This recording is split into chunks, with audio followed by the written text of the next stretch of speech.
বিসমিল্লাহির রহমানির রহিম। আমি সোহেল সরকার নির্ঝর, একজন সঙ্গীত শিল্পী হিসেবে, জাতীয় সাংস্কৃতিক ফোরামের কেন্দ্রীয় সভাপতি হিসেবে এবং বাংলাদেশের সাবেক সর্বকনিষ্ঠ দুবারের সংসদ সদস্য প্রার্থী হিসেবে বিএনপি চেয়ারম্যান বর্তমান প্রধানমন্ত্রী জনাব তারেক রহমানকে ধন্যবাদ জানাচ্ছি। তার সাথে সফর সঙ্গী হিসেবে মালয়েশিয়া এবং চীন যিনি রয়েছেন, আমার ভাগিনা ডক্টর মাহাদি আমিন, তিনি একাধিক মন্ত্রণালয়ের উপদেষ্টা এবং বিএনপির ৩১ দফার যিনি প্রবর্তক।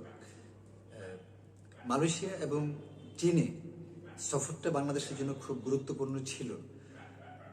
গত ৫৬ বছর ধরে ভারতের সরকার বাংলাদেশকে শোষণ করেছে। বাংলাদেশের ৯৫% মানুষ আমরা ভারতের আগ্রাসন বিরোধী, একমাত্র আওয়ামী লীগের খুনি হাসিনা দোসরদেরকে ছাড়া।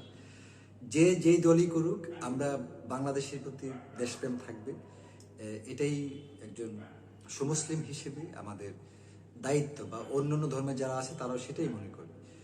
তো চীন আমাদেরকে অনেক বড় ধরনের সহায়তা করার সিদ্ধান্ত নিয়েছে এবং করবে। আর তাছাড়া মালয়েশিয়াতে যে শ্রম বাজার, বাংলাদেশের আমাদের লাখো শ্রমিক নারী পুরুষরা সেখানে যে ব্যক্তিগতভাবে যে যাই করুক যার যার জীবন, কিন্তু আমাদের রেমিটেন্স তো বাড়বে। এই বিষয়গুলো আমাদের জন্য সুন্দর। বিএনপি দীর্ঘদিন পরে, গত ৩ মাস পরে একটা ভালো কাজ যদি করে থাকে, এই সফরটাই ছিল বিএনপির একটা ভালো উদাহরণ বাংলাদেশের জন্য। এমনিতে সারা দেশে বিএনপির নাম বিক্রি করে বিএনপির একাধিক নারী পুরুষরা চাঁদাবাজি করছে, সন্ত্রাস করছে, অপকর্ম করছে, বিভিন্ন প্রকার। বাংলাদেশ সহ সারা বিশ্বে থাকা আমার লাখো ভক্ত শুভাকাঙ্ক্ষীরা অনেকে কষ্ট পান যে আমি কেন মন্ত্রী হই না, বা বিষয়গুলো তাদের চোখে আমি এমন। আসলে পারিবারিকভাবে আমার তো ছোট দাদু এমপি ছিল, চাচু এমপি ছিল, মামা সাহেব এমপি ছিল, মন্ত্রী ছিল। আমি বাংলাদেশের সবচেয়ে কম বয়সে ২বার নির্বাচন করেছি। এখানে আমার কোনো চাওয়া পাওয়া নেই। তাছাড়া আমাদের ফ্যামিলিগতভাবে অনেক কাজের ছেলে, কাজের বুয়ারাও আওয়ামী লীগের আমলে, বর্তমান আমলে বা জাতীয় পার্টির আমলে এমপি মন্ত্রী হয়েছে। যে কারণে এগুলোর প্রতি আমার কোনো নেশা নেই। সাধারণ গরিব মানুষদেরকে সাহায্য করলে, বাংলাদেশের মানুষ ভালো থাকলে, সকল অন্যায়ের বিরুদ্ধে আমি যখন বলতে পারি বা মানুষের উপকার করার চেষ্টা করি, এটাই আমার ভালো লাগে। তবে আমার সারা দেশে যত কিশোর অপরাধ, নেশাখোর মহিলা পুরুষ, চরিত্রহীন মহিলা পুরুষ যারা আছে, তারা আমাকে শত্রু মনে করে। আমি কখনো আসলে আমি ভালো চাই। আমি চাই না যে আমাদের দেশে নারী সমাজ নষ্ট হয়ে যায়, চোর বাটপার বদমাশের সাথে চলাফেরা করুক, খারাপ হোক, এটা আমি চাই না। যে কারণে গত কমপক্ষে ২৪-২৫ বছর ধরে আমি ইউরোপে থাকা অবস্থায়ও বাংলাদেশের মানুষকে সাহায্য করার জন্য এবং নারী উদ্যোক্তাদেরকে নিয়ে কাজ করেছি।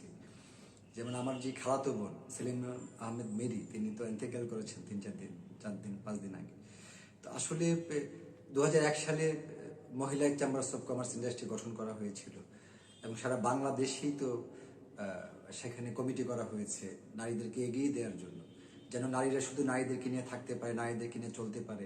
৫৬ বছরের মধ্যে শুধু সাবেক ৯ বছরের সফল রাষ্ট্রনায়ক আমার ধর্মপিতা পল্লীবন্ধু হোসেন মোহাম্মদ এরশাদ যেই ৯ বছর রাষ্ট্র ক্ষমতায় ছিলেন, এই আমারটা সবচেয়ে ভালো ছিল, স্বর্ণযুগ ছিল।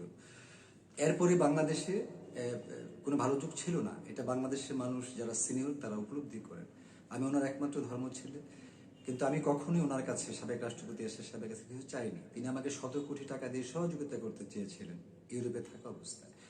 আর এরশাদ পরিবারে যারা আছে অন্যান্য, তারা অনেকে লোভী, তারা স্বার্থপর, তারা মন্ত্রী হয়েছে, এমপি হয়েছে, আমি এটা হইনি। খুনি হাসিনাও অনেকবার আমাকে চেষ্টা করেছে ১৪, ১৮, ২৪-এ প্রতিমন্ত্রী করার জন্য। আমি আসলে যাইনি, কারণ উনি প্রতারক মানুষ মনে হয়েছে।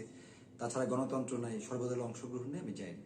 এবারও বড় রাজনৈতিক দলে অনেকে চেষ্টা করেছে আমাকে ঢাকা ১০ আসন বা কুমিল্লার যে কোনো আসন বা রংপুরের আসন, আমি যাইনি।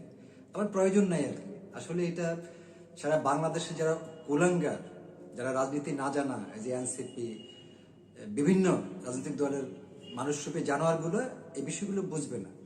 আমাদের বিষয়গুলো ছোট না, অনেক বড়। কিন্তু আমরা আসলে মাওলানা ভাসানী যেভাবে গরিব মানুষদের সাথে মিশতেন, রাজনীতি করতেন, ওই সেন্স নিয়ে আমি সাধারণভাবেই চলাফেরা, মেলামেশা করার চেষ্টা করি।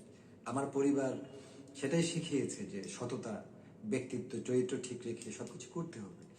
তো প্রিয় দেশবাসী, আগত সকল নির্বাচনে, স্থানীয় সরকার নির্বাচন, উপজেলা নির্বাচন, পৌরসভা নির্বাচন, ইউনিয়ন নির্বাচনে যারা স্বতন্ত্র আছে, স্থান থেকে নির্বাচনের জন্য এগিয়ে যান নিঃস্বার্থভাবে এবং স্বতন্ত্র অবস্থান থেকে। আমি আপনাদের পাশে থাকব।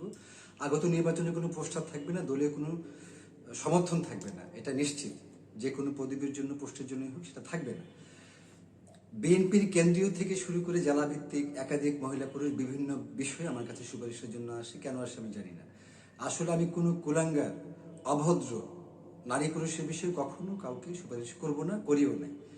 আমার নীতি অন্য, সততা চরিত্র যাদের ঠিক আছে তারা যেই হোক, যদি প্রয়োজন হয় যে কোনো সরকারের আমলে যে কোনো মানুষকে ন্যায়ের পক্ষে সুপারিশ করাটা দিস ইজ নাথিং বলে আমি মনে করি।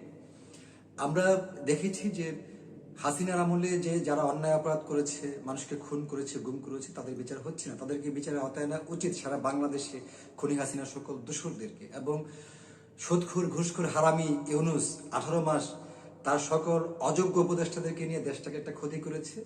এখানে অনেক বখাটে ছেলে মেয়েও ছিল এনসিপির, ভুয়া বাটপারগুলা, চরিত্রহীন নারী পুরুষগুলা ছিল, তাদেরকে বিচারের আওতায় আনার জন্য আমি আহ্বান করছি।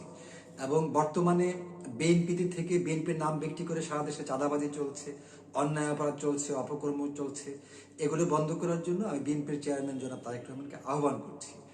আমরা চাই দেশের সকল মানুষ যারা চরিত্রবান, নীতিবান, আদর্শবান সব তারা ভালো থাকুক, কোথাও যেন কোনো বৈষম্যের শিকার না হয়।